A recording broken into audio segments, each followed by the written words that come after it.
This week, the sun activates gate 63 in the I Ching and Gene Keys. This frequency is activating a genetic codon within all of us that is stimulating our consciousness field theme for the next 6 days. The transformational path of this frequency moves from the shadow of doubt to the highest frequency of truth, and it's via inquiry. Saturn, the planet that rules over our lessons in this lifetime, the planet that brings in the resistance on the 3D plane, in order for us to mature and evolve, is going to be entering gate 63 mid-March, and he's pretty much going to be transiting this degree point for all of this year and all of January next year. So he is going to be stimulating everybody's consciousness field with this frequency. So let's get started. This gene key is one of those gene keys that holds many secrets. The original I Ching named this hexagram, this frequency, a very mysterious name, after completion. And the mystery deepens because the last frequency, the last hexagram in all of the I Ching and all of the gene keys, the 64th gate, is called before completion. There's a mysterious magic to these frequencies. They're not in a logical, linear, organized order that our mind enjoys. Like life, it needs to remain a mystery to be lived, not ever solved. And of course, this is very uncomfortable for the mind. Gate 63 and Gate 64 are both frequencies that are very uncomfortable for the mind, yet they're both about the mind itself. The mind is amazing. It's a beautiful instrument. It is capable of perceiving and arranging an extraordinary amount of frequencies. From numbers to colors, to concepts, to shapes, to patterns. The 63rd I Ching loves patterns. You know, those nice, neat shapes and geometries? Those perfect, sequential, logical, organizable, linear data streams that give us purpose and meaning in the life.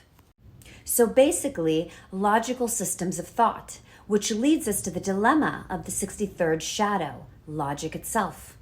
So the dilemma to this shadow is the logical mind itself. When we look at the 63rd shadow, we see what drives the need for organized thinking. It is the shadow of doubt, the source of logic itself. Every scientific insight comes from someone's doubt. Science is born from the mind's need for an answer. And yet, when we have an answer that seems to be true, our minds can't rest. The answer is not complete. No logical answer can be complete. Truth comes after the mind has done its business. In other words, truth can only come after completion. The 63rd shadow gives us humans a very hard time. The logical mind is the left brain, and because of its nature, it's deeply suspicious of its counterpart, the right brain. Isn't it funny that we're born divided, left brain and right brain? The masculine mind, the left brain, the one that needs an answer to its doubts, is very suspicious of the right brain, the feminine mind. Now, the right mind looks at the left mind, kind of how sometimes women look at men with all their questions, theories, and searching. At the shadow frequency, we are always divided. The yin serves the yang instead of the other way around. The natural way is that the yang serves the yin because the yin sees the bigger picture.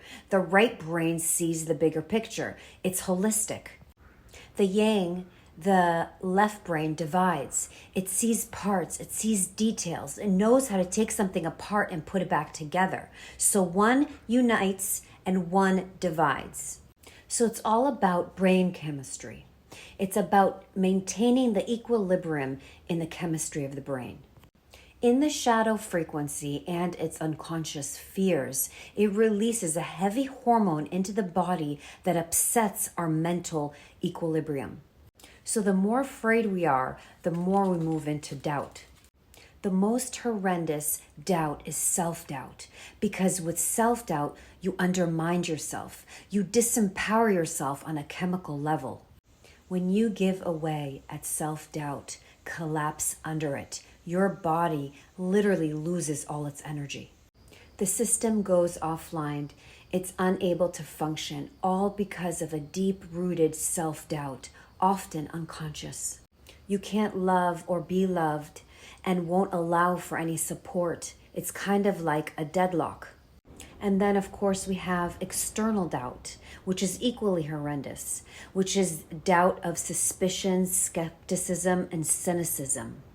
If you have this energy in your energetic signature, you know what I'm talking about. You came to overcome this shadow in this lifetime. So let me explain what is happening. It is the losing of touch of the feminine within the brain. It's the aspect of our chemistry that naturally perceives the whole. The feminine, the right brain, the intuitive, the part of us that brings the balance to the world we see. So let me give an example. When the left brain sees a sunset, it hears words. It's always thinking about something else. It's thinking about tomorrow, what to say to impress someone. It's always thinking or talking. Now, when the right brain sees a sunset, it absorbs its wordless beauty. It's left speechless. Our logical left mind doesn't receive. It only puts out. The 63rd shadow is just like that. It's simply the mind working in the wrong order, an imbalance in the chemistry of the mind. First, you must take in the beauty and the mystery. Only then can the mind examine it, if you're still able to speak. The 63rd gift, inquiry. So how do we reroute our insane mind? How do we return to equilibrium? Well, at the gift frequency, it's always about creativity. The gift of inquiry is the gift of always keeping an open mind. It's about using the energy of logic rather than being a victim to logic. This is a powerful healing gift. This is how all seekers begin. The doubt sets off on a journey to discover its source. For example, someone might use their logical mind to figure out the answer to a big problem in the world.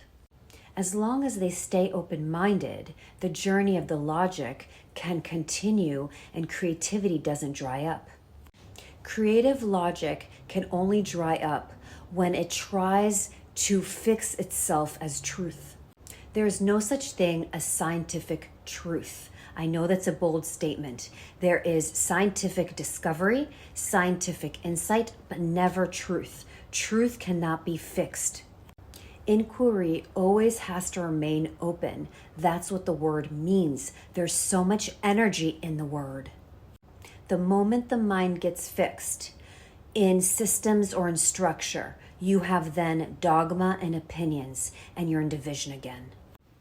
Remember, at the gift frequency, it's the frequency of the human heart. It's all about creativity and love. Inquiry is about having a mind of a child, endlessly unraveling the mystery, but a part of you is always playing. Your right brain holds the balance. It knows that whatever answer it comes up with, it's only a relative truth. This is a magical perspective. It means that you're no longer a victim of logic or thinking, but you can use it for service for the whole, and that is heart expanding, heart opening. So logic that isn't self-obsessed or self-serving is logic that opens the heart. It aligns its insights with the knowing of the right brain and brings great healing to the world. The 63rd city, the highest frequency, truth. Truth is only realized after completion. Logic and truth are not of the same world or dimension. The logical mind can only operate on a dualistic world of time and space. Logic transcends and returns to source. Since there's no inquirer, there's no question mark. Just a resting in consciousness, in the truth of consciousness. I'm Parry this week to create space, get to higher awareness, notice your thoughts, feel all the sensations fully that come up in the body. This week, shine the light of awareness to any self-doubt or any suspicion. Feel it fully, honor your human, be blessed, be peaceful, be love.